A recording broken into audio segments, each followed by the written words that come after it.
Welcome back to another video on the Realtor Gunner YouTube channel. Today we are talking about the number one thing that you need to be thinking about when you buy your first home. Stay tuned.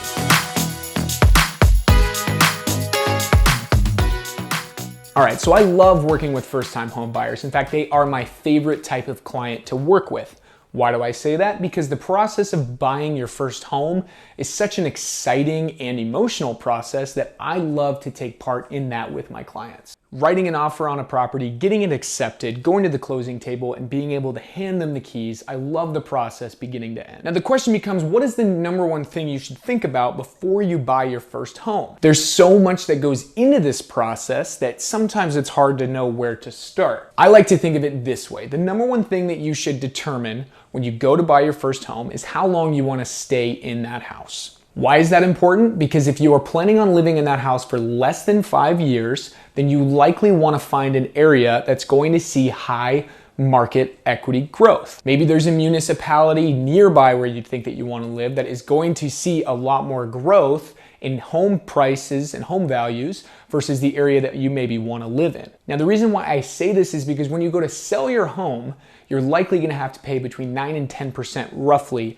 just to sell the property. That's in the form of realtors' commissions, closing costs, title and escrow fees, etc.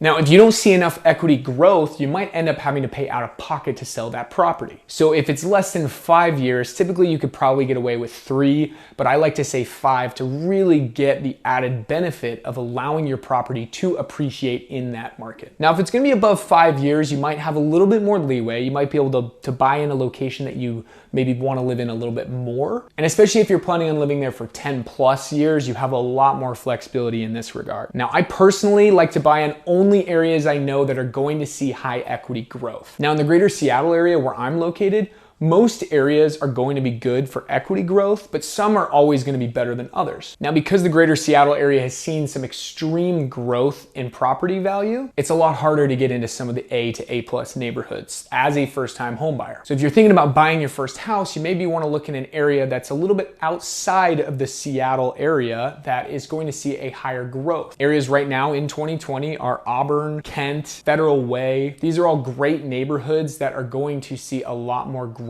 as people start to spread out further from the actual Seattle proper area. Location is everything in real estate. You can renovate a property, you could level it, you could build a whole new house, but you can never change the location of the land. That is the one thing in real estate that you cannot change. So location is everything. Thanks for watching. I hope you learned something. Please like and subscribe and hit that little bell for a notification every time I post a new video. Have a great day.